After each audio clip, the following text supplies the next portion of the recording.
اعوذ باللہ من الشیطان الرجیم بسم اللہ الرحمن الرحیم۔ السلام علیکم، کیا حال ہے جی سب کا؟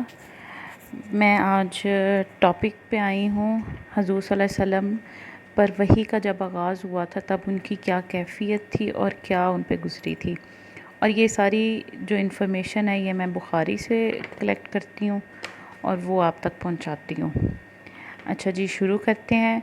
سب سے پہلے حضرت عائشہ رضی اللہ تعالیٰ عنہا سے روایت ہے کہ انہوں نے فرمایا، رسول اللہ صلی اللہ علیہ وسلم پر وحی کی ابتدا سچے خوابوں کی شکل میں ہوئی۔ آپ جو کچھ خواب میں دیکھتے وہ سپیدہ صبح کی طرح نمودار ہوتا۔ پھر آپ کو تنہائی محبوب ہو گئی، چنانچہ آپ غار حرا میں خلوت اختیار فرماتے اور کئی رات گھر تشریف لائے بغیر مصروف عبادت رہتے۔ آپ کھانے پینے کا سامان گھر سے لے جاتے اور وہاں چند روز گزارتے، پھر حضرت خدیجہ کے پاس واپس آتے اور تقریباً اتنے ہی دنوں کے لیے پھر توشہ لے جاتے۔ توشہ مطلب کھانا۔ ایک روز جب آپ غار حرا میں تھے، یکایک آپ کے پاس حق آ گیا اور ایک فرشتے نے آپ سے کہا پڑھو۔ آپ نے فرمایا میں پڑھا ہوا نہیں ہوں۔ اس پر فرشتے نے مجھے پکڑ کر خوب بھینچا، یہاں تک کہ میری قوت برداشت جواب دینے لگی۔ پھر اس نے مجھے چھوڑ دیا اور کہا پڑھو۔ میں نے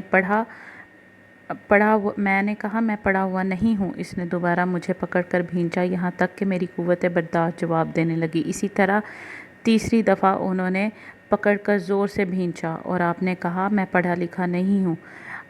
پھر اس نے کہا پڑھو اپنے رب کے نام سے جس نے پیدا کیا، جس نے انسان کو خون کے لوتھڑے سے پیدا کیا، اور تمہارا رب تو نہایت کریم ہے۔ رسول اللہ صلی اللہ علیہ وسلم ان آیات کو لے کر واپس آئے اور آپ کا دل دھڑک رہا تھا، چنانچہ آپ اپنی بیوی حضرت خدیجہ بنت خویلد رضی اللہ عنہا کے پاس تشریف لائے اور فرمایا مجھے چادر اوڑھ دو۔ انہوں نے آپ کو چادر اوڑھ دی، یہاں تک کہ خوفزدگی کی کیفیت دور ہو گئی۔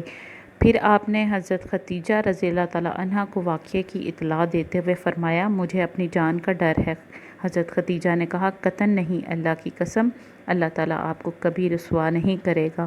آپ صلح رحمی کرتے ہیں، درد مندوں کا بوجھ اٹھاتے ہیں، فقیروں اور محتاجوں کو کما کر دیتے ہیں، مہمانوں کی میزبانی کرتے ہیں اور حق کے سلسلے میں پیش آنے والے مصائب میں مدد کرتے ہیں۔ پھر حضرت خدیجہ رضی اللہ تعالیٰ عنہا رسول اللہ صلی اللہ علیہ وسلم کو لے کر اپنے چچا زاد بھائی ورقہ بن نوفل بن اسد بن عبد العزی کے پاس آئیں۔ ورقہ دور جہالت میں عیسائی ہو گئے تھے اور عبرانی بھی لکھنا جانتے تھے، چنانچہ عبرانی زبان میں حسب توفیق انجیل لکھتے تھے۔ اس وقت بوڑھے اور نابینا ہو چکے تھے۔ ان سے حضرت خدیجہ رضی اللہ تعالیٰ عنہا نے کہا بھائی جان، آپ اپنے بھتیجے کی بات سنیں۔ ورقہ نے پوچھا بھتیجے کیا دیکھتے ہو؟ رسول اللہ صلی اللہ علیہ وسلم نے جو کچھ دیکھا تھا وہ بیان فرمایا۔ اس پر ورقہ نے آپ سے کہا یہ تو وحی لانے والا فرشتہ ہے جسے اللہ تعالیٰ نے حضرت موسیٰ علیہ السلام پر نازل فرمایا تھا۔ کاش میں آپ کے زمانہ نبوت میں توانا ہوتا، کاش میں اس وقت تک زندہ رہوں جب آپ کی قوم آپ کو نکال دے گی۔ رسول اللہ صلی اللہ علیہ وسلم نے فرمایا اچھا تو کیا وہ لوگ مجھے نکال دیں گے؟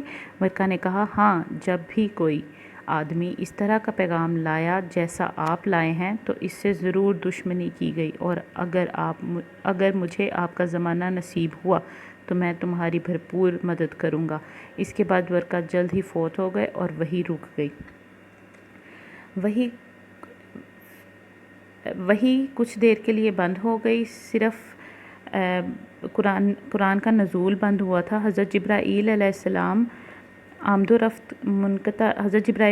کی آمد و رفت منقطع نہیں ہوئی تھی، اور جب کبھی آپ پہاڑ پر اپنے آپ کو گرا دینے کے ارادے سے چڑھتے تو آپ کو تسلی دینے کے لیے حضرت جبرائیل علیہ السلام تشریف لاتے اور آپ کو نبی برحق ہونے کا پیغام پہنچاتے۔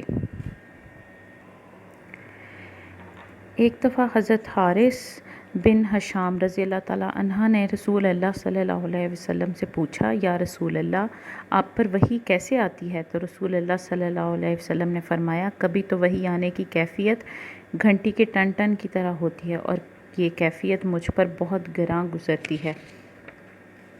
پھر جب فرشتے کا پیغام مجھے یاد ہو جاتا ہے تو وہ موقف ہو جاتا ہے، اور کبھی فرشتہ انسانی شکل میں میرے پاس آ کر مجھ سے ہم کلام ہوتا ہے، اور جو کچھ وہ کہتا ہے میں اسے محفوظ کر لیتا ہوں۔ حضرت عائشہ رضی اللہ تعالیٰ عنہ کا بیان ہے کہ میں نے سخت سردی کے دنوں میں رسول اللہ صلی اللہ علیہ وسلم کو دیکھا کہ جب وحی آتی تو اس کے موقف ہونے پر آپ کی پیشانی سے پسینہ پھوٹ پڑتا۔ اس کے بعد رسول اللہ صلی اللہ علیہ وسلم پر جب دوسری وحی نازل ہوئی، اس کا واقعہ اس طرح ہے۔ رسول اللہ صلی اللہ علیہ وسلم بیان کرتے ہیں، ایک روز میں راستے سے گزر رہا تھا کہ اچانک مجھے آسمان سے آواز سنائی دی۔ میں نے سر اٹھایا تو دیکھا کہ وہی فرشتہ جو میرے پاس غار حرا میں آیا تھا، آسمان اور زمین کے درمیان ایک کرسی پر بیٹھا ہوا ہے۔ میں نے اسے دیکھ کر سخت دہشت زدہ ہو گیا۔ گھر لوٹ کر میں نے اہل خانہ سے کہا، مجھے چادر اوڑھاؤ، مجھے چادر اوڑھاؤ۔ انہوں نے مجھے چادر اوڑھا دی۔ اس وقت اللہ تعالیٰ نے وحی نازل کی، اے اوڑھ لپیٹ کر لیٹنے والے، اٹھو اور خبردار کرو اور اپنے رب کی بڑائی کا اعلان کرو اور اپنے کپڑے پاک رکھو اور گندگی سے دور رہو۔ سورۃ المدثر۔ پھر نزول وحی میں تیزی آ گئی اور لگاتار نازل ہوتی رہی۔